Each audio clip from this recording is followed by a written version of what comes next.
So I'm really happy to have you here to discuss with us the work that you're doing. And I want to just start by kind of taking it back a little bit, if you're okay with that. In 2013, you founded Cambio Coffee, an organic social enterprise company that operated in Shanghai for 5 years. Can you tell us more about that project and what inspired you to create Cambio Coffee? Sure. So Cambio Coffee, I think, was like a lot of things in my life, the culmination of experiences that I never thought would kind of thread together. And just very fortuitously, it sort of just happened. Um, so I think the earliest inspirations around that were when I was a young person traveling to Bolivia to see my family. My family's Bolivian and Chilean. Um, and I was really struck by what I saw in the streets of Bolivia. It was the poorest country in South America. I would see a lot of kids that were my age, begging for change and food and kind of selling trinkets and hustling to survive. And I think at a very young age, maybe like 6 or 7, it had this profound impact on me and was very disturbing, frankly. And I think that's the source of a lot of inspiration for social entrepreneurs in the future. Sometimes they have trauma, or whether they're proximate to that, or they witness that, or there's some injustice in the world that they can't really get over. And I always kind of held that with me throughout high school as a young person. Was kind of an activist, did a lot of social projects. I got a chance to travel to Ethiopia when I was very young. I'm sure we'll talk more about that because it's also the genesis of kind of what I'm doing now. Um, and eventually, throughout my young life, I was kind of always thinking about how I could change the world and unsure how. I ended up studying, politics and philosophy and economics. Although there's no clear career path after that, it's you're kind of exposed to a lot of different disciplines. And in my last year of undergrad, I did a class around entrepreneurship, and I sort of accidentally created a social enterprise. So the concept was called Cambioco, or Cambio Company. And Cambio means change in Spanish, and in Italian and other languages. But I was always wanted to create a company that was centered kind of around change and making change. Um, and the concept was to source products from developing countries. And I started with Bolivia, but I also had done some work in Haiti and Ethiopia, and knew about all these beautiful handcrafts and textiles and jewelry that was so cheap in local markets. And I knew that in the US and in Europe and the UK, where I was studying at the time, people would pay, a lot of money for that, and the margins are potentially very promising. And I thought, how can I make this a profitable thing and then use all the profits to reinvest back into social projects in the countries where we source from? And I started kind of doing that through Bolivia. My connection to Bolivia, I'd go visit my family. I'd buy things in local markets, take it in my suitcase back to the UK, where I was a student, and start selling things at like local farmers markets and on campus. And it was my first experimentation with kind of social entrepreneurship, and it ended up being successful. Well, some very small scale, just me like doing it on my own and on weekends, but I was able to donate to a nonprofit in Bolivia and La Paz that worked with homeless children, and kind of full circle came back and was able to purchase some educational materials and like a soccer field for this group of kids. And it was really there's a lot of learning from that. Like I thought, oh, this is not scalable. I'm not paying myself. I was only able to impact this one orphanage. I couldn't do this at scale.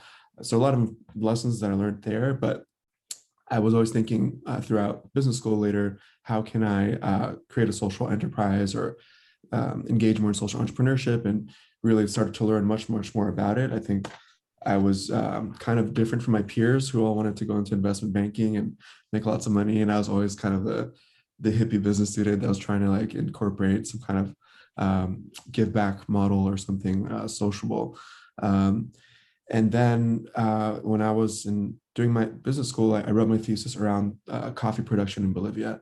So while I was doing the kind of textiles and handcrafts and things like that, I encountered someone that was working in coffee in Bolivia, and they would first put me on to that. They said, "Did you know that Bolivia has like really high altitude, amazing coffee?"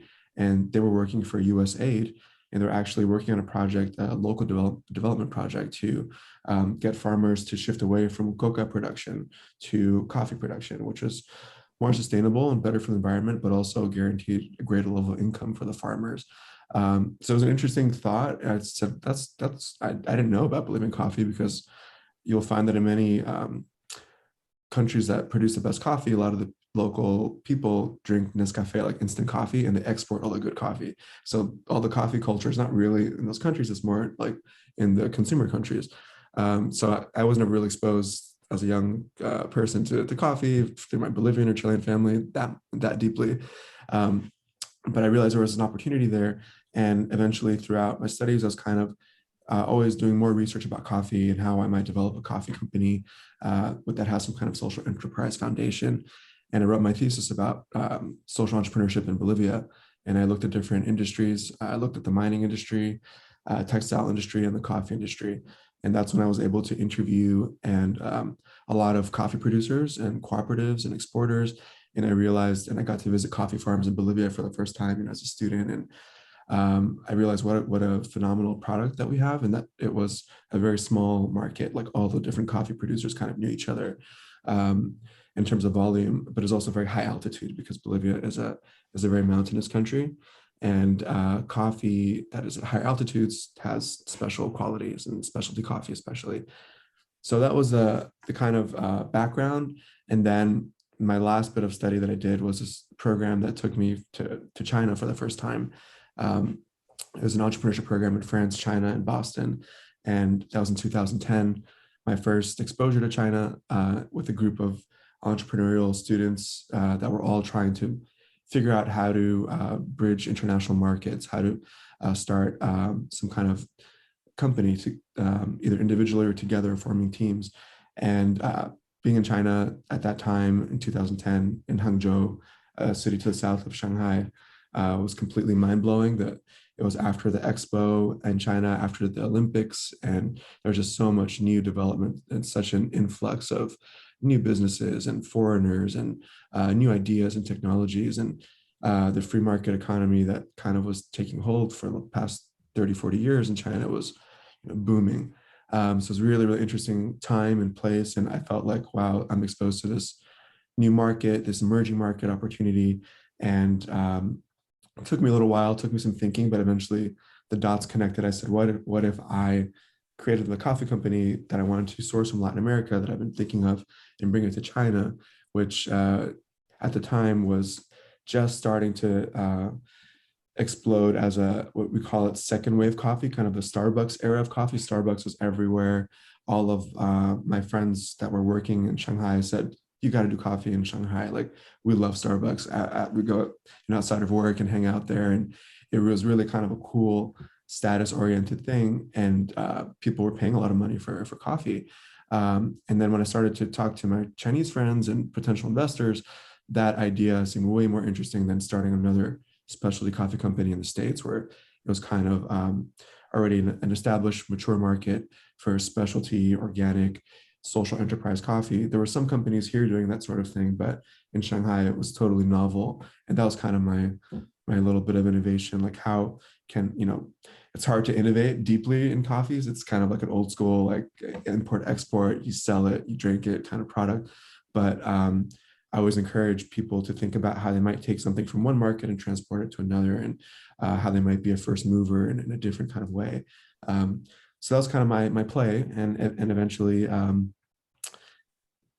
worked for a while. I went on a coffee trip, a sourcing trip in South America, got the coffee sourcing and the relationships to cooperatives. And then I went back to DC and Boston to work in coffee shops for about six months to 8 months. I wanted to learn everything I could about working in a cafe and being a coffee roaster, and kind of got that experience together. And at the same time, I was fundraising in the Boston area mostly to go to China, and eventually in 2013 got enough funding to go to China and have rent for the first 6 months. But I had to go there and figure out the rest of the fundraising and launched a company there. And luckily, I was able to do that like at the last minute. I think as has been a theme throughout my life. Like, if you manifest something enough, all I was thinking about was, how am I going to raise this money? How am I going to launch this? and eventually found some angel investors, a collection of angel investors to back me and launch that. And it was just an incredible journey. I can speak a It's lot just about. amazing to me Yeah. as I'm listening to it's so incredibly fascinating hearing you talk about the fact that this was just, the seed in you when you were younger to do something of impact, and that wanting to make a change was so important to you. I can relate to that because as a young kid I felt the same thing. And just like you said, you don't exactly know what to do with it when you're younger, but um, I think you have an incredible example of just following that through each step of all those incredible experiences you had, and all with the intention, as the same intention you started with, to get to this end goal and to produce what you produced. And I'm just really mind blown over your journey of what it and how it took you there. It's really impressive and inspiring. So you that was 2013, you said you started Cambio in Shanghai, and you were there for 5 years. And then in 2018, you moved to New York City to run the social innovation program at Avenues the World School. Can you tell us more about that program and what prompted you to move to take on that role? Sure. I think every entrepreneur has kind of a 5-year plan, and it's incredibly ambitious and crazy. And mine was to have 300 plus cafes throughout China, and this franchisable, scalable model that was making huge amounts of impact. Our model was to give profits back to the cooperatives that we source from. Um, and because of many, many challenges, which is like worthy of probably another episode, we didn't scale to that phase, and we had at most like 2 or 3 cafes. I had a wholesale coffee business. And I'd also kind of maybe evolved as a social entrepreneur and thinking how I could have more direct impact with the constituencies and communities that I wanted to work with. It was a for-profit social enterprise. And I think there's some challenges there. And when you have that kind of model, you have to financially stabilize and scale and get profitable enough to actually give back if you have a profit give back model. And I kind of allowed myself to think more radically around how I might want to engage in a different industry or be open to establishing a nonprofit, or really kind of embrace social innovation and working across sectors with government or nonprofit partners. And I got a chance to teach a little bit while I was in Shanghai at NYU Shanghai, and I taught an entrepreneurship and design thinking and leadership course with high schoolers and from across China. And something totally clicked. I absolutely loved the experience and how unjaded and talented young people can be and how much they're capable of. So I definitely got the teaching bug while I was there. And I think throughout my experience, I was kind of always thinking, how could I pull curriculum and lessons and examples out of my experience and share it with the next generation or with others? Because all of the really important stuff I didn't learn in business school. I learned the hard way. I wish they taught me certain things. I wish we'd gone into like lean entrepreneurship around project-based learning in business school. There was a lot of things that I hope to impart upon others. So I was kind of always secretly a teacher, thinking, oh, I would do it this way and that way. And then I got this opportunity very, very fortuitously to come to New York. My partner, my fiance, she is an actor and an educator as well. So she did a lot of acting and stuff in Shanghai. But then we're thinking we're going to move to LA or New York for her career. She moved away halfway across the world for me, and it was my turn to do the same. And I think I was ready to move on. Like I was like, part of the entrepreneurial journey, I think, is accepting and learning from either failure or things not going the way you plan, and being able to pivot and reinvent, whatever's next. And I think I was kind of ready to do that.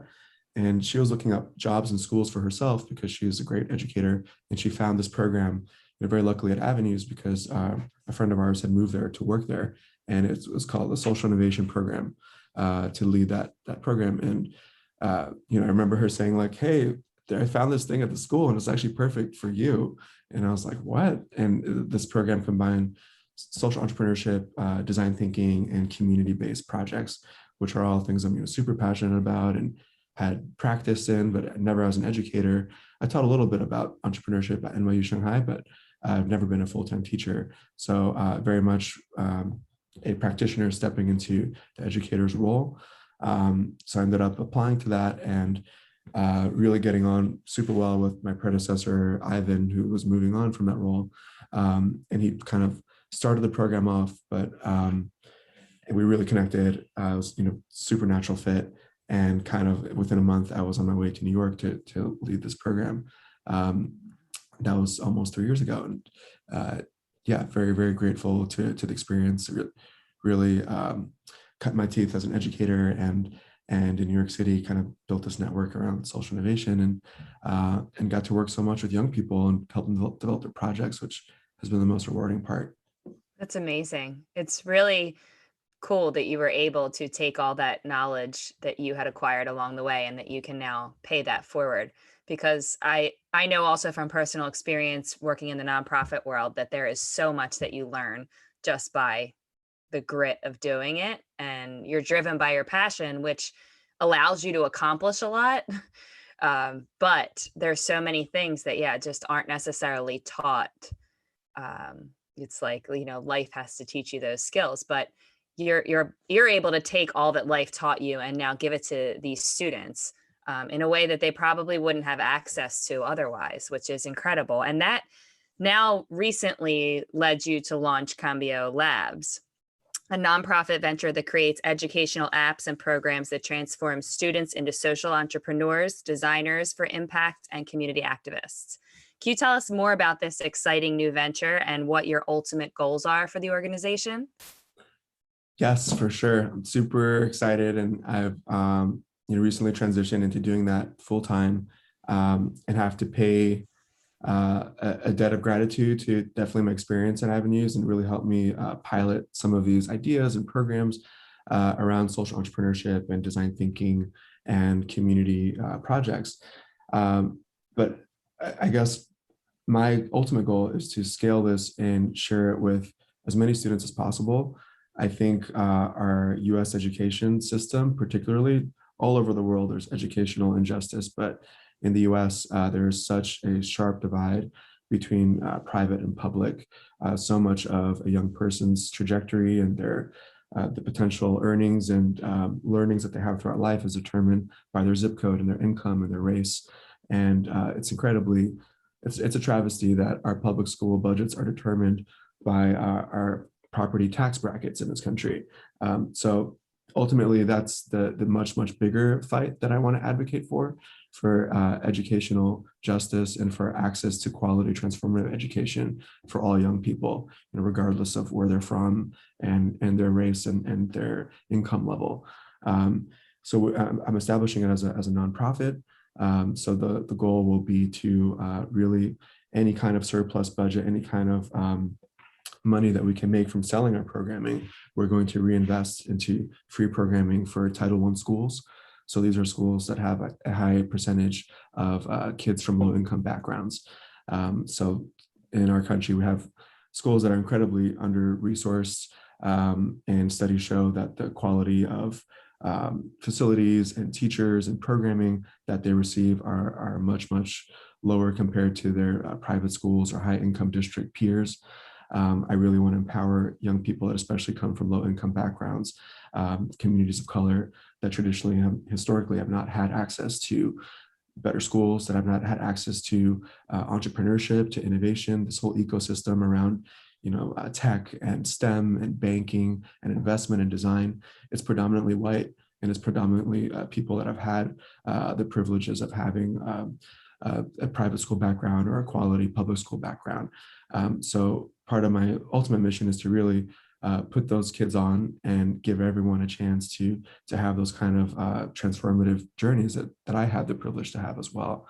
And really kind of going for a circle again, I believe that young people are capable of incredible ideas, and they can have those epiphanies, those life-changing realizations really early on, like I did when I was 17. So I just want as many kids as possible to have that. And I think my personal mission through Cambio Labs is to transform the educational system by working with schools, with school networks, with teachers and students. So next year, I'm piloting the programming with 4 schools.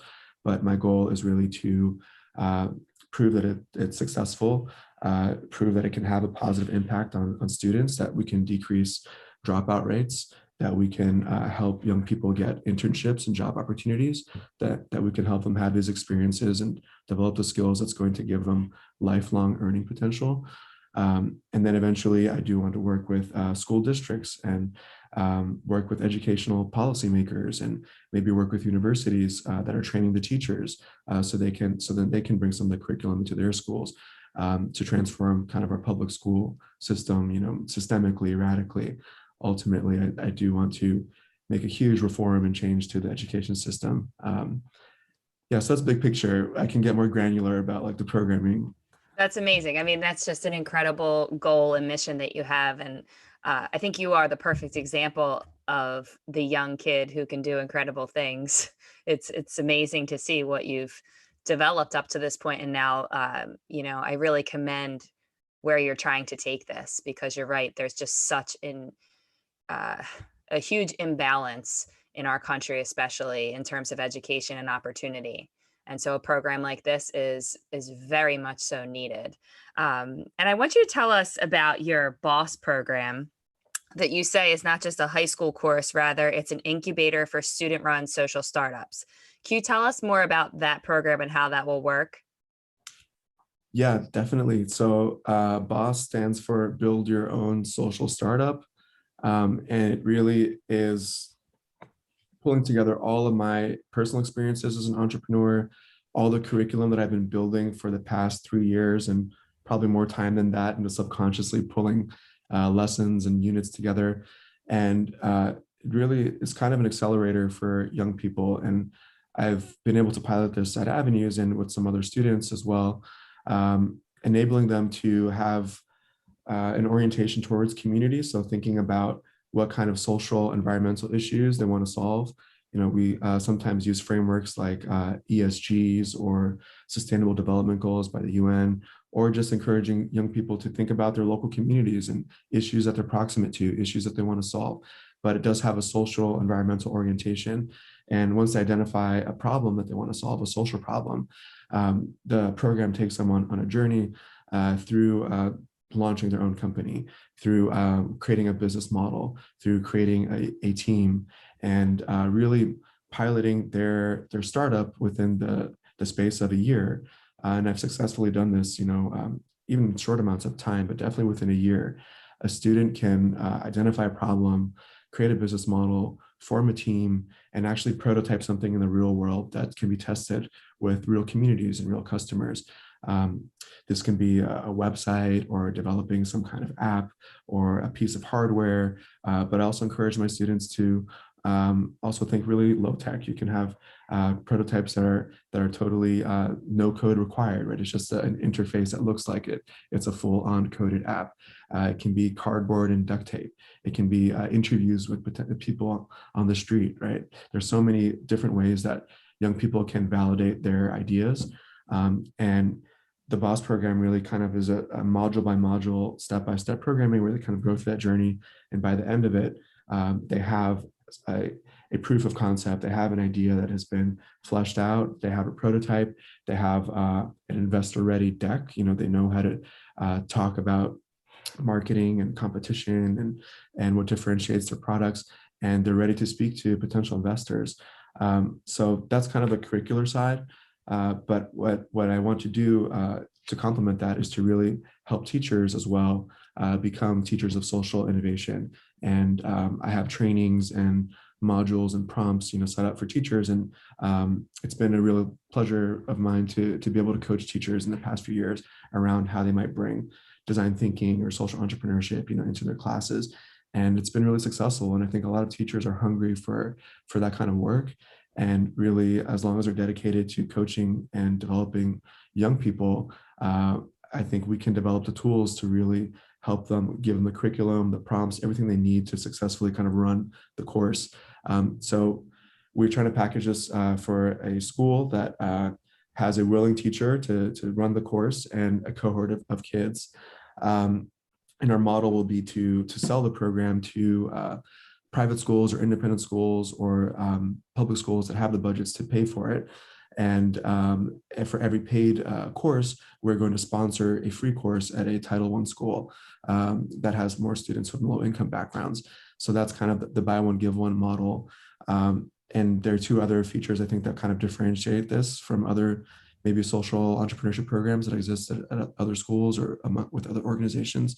One in that we're really being intentional about trying to build relationships with corporate partners and corporate mentors. One of my board members works for NatWest, a bank, and they run kind of similar programming in Scotland. And they have so many volunteers. Part of their CSR program is for them to mentor young people and to train them about how to start businesses and become entrepreneurs.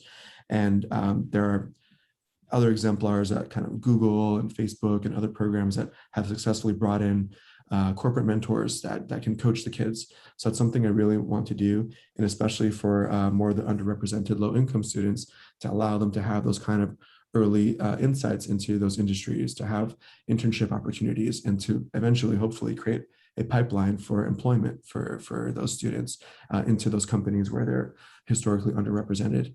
And the very last piece of this whole project is the tech component, creating this virtual accelerator. So it is an app, a platform where you can log in as a user, and there's going to be video tutorials. So kind of all the lessons that I've created are going to be, taped, and it's going to be in a video format, and the students can kind of go through it, and it's going to be gamified, where if they complete their challenges, they're going to earn points and rewards and kind of have badges, and eventually earn what we're calling Cambio coins, kind of digital tokens or currency that if they stack enough of them up, they can then cash them in for rewards, real world rewards, which might be an hour of coaching with an entrepreneur, or entrance to a pitching competition, or some in-kind development services from an app creator.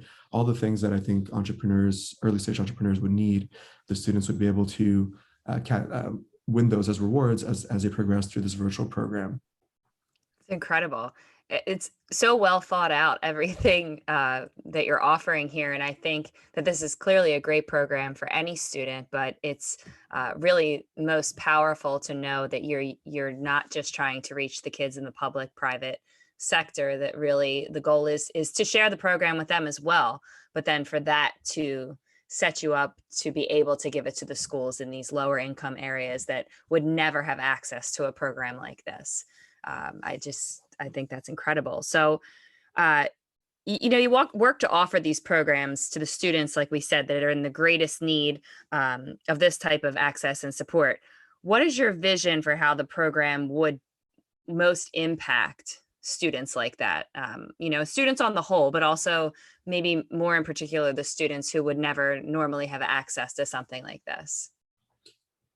Yeah, I think I think about, and I talk a lot about future skills, for the 21st century, and how our schools are currently not preparing our students for the 21st century, and they're not engaging our students at all. And there are 1.2 million dropouts at U.S. schools every year, which is a shocking statistic, and 1 in 3 students that attend a dropout factory. A dropout factory is what they call a school that drops out over 60% of its students. 1 in 3 of those students are students of color. So already just in the problem of our schools actually engaging low income and students of color, it's an atrocious status quo right now that's in play. So kind of a short-term outcome would be to engage the students so that they don't drop out, that they actually complete high school, and that it's been shown through studies that if through programming like after school programs that are differentiated through mentorship, through project-based learning, through more experiential learning, that it actually reduces dropout rates, and the graduation rates of students actually dramatically improves. So that's kind of a very kind of short-term outcome to get the students through high school is a big one, but also to increase and this is going to take some longitudinal tracking and data, which is often very difficult to do with educational programs. But I really want to track this data in the future. How many of them get a job right out of high school, or what kind of jobs they're able to access, and to increase the rates of moving on to college, graduating, and actually attending college and completing college. College graduation rates is also a huge issue, and low income students of color are disproportionately dropping out of college much more than their white and high income peers. So I would be interested to track, that sort of data. And then afterwards, what kind of careers they develop, and whether they actually develop careers in innovation and the startup and STEM and design sectors. I really want to increase the amount of engagement and long-term employment, in those industries especially. And then there's so much data showing, the long-term impact of dropping out of high school, in terms of the increased likelihood of going to prison, of having debilitating health issues, of the increasing your chances of early death. There's so much that young people, so much of their trajectory is predetermined super early, and by the kind of school and educational experience that they went to. So like long term, I think I want to track all those performance KPIs, if you want to think about it from a business standpoint, but just those students, their stories and their lives, and see how they can discover their purpose. And I think that's going to require a lot of engagement, and having a thriving alumni community, and really being intentional about touching in with students and supporting them, not just through their high school experience, but throughout their lives, and creating a community of students and mentors that will always be there for them. So I think long term, that's the kind of impact that I want to have. But when I talk about future skills, these are skills around communication, collaboration, problem solving, being adaptable to challenges, because us adults, we have no idea what the 2050 economy or world is going to look like. We're going to be dealing with all kinds of issues surrounding climate change, likely more pandemics as overpopulation continues to grow. There's going to be so many issues and challenges that we can't even comprehend. So it doesn't make sense for me to be teaching our students nowadays technical skills, which are frankly now more preparing them for an industrial age economy of 100 years ago. We need to be preparing them for the 2050 economy, which we can't even predict. So the best thing that we can do is actually prepare them with competencies, right? The ability to work with others, to problem solve, to think on their feet, to be creative. Those are kind of the future 21st century skills that I think our students need. Absolutely. And it's clear that you are very compassion driven in what you do. And that is something that we talk about a lot on this podcast. Compassion is a topic I like to ask my guests about. So I'm wondering if you could tell us your own personal definition of compassion, and how would you say it plays a role in the work that you do? Yeah, compassion is, I think, at the core of so much of what I care about. I'm also involved in politics, and we talk a lot about compassionate leadership and compassionate movements, and actually fighting for someone that you don't know. Actually doing something for your neighbor, which you haven't met yet, but you will still fight for them. You will still stand up for their rights, and put yourself on the line, frankly, for that person, even though you don't know them. And I think that stems from a deep compassion and love for humanity, and that's what drives social entrepreneurship, for sure. But even entrepreneurship, even people that just think from a purely corporate perspective, kind of about design and entrepreneurship.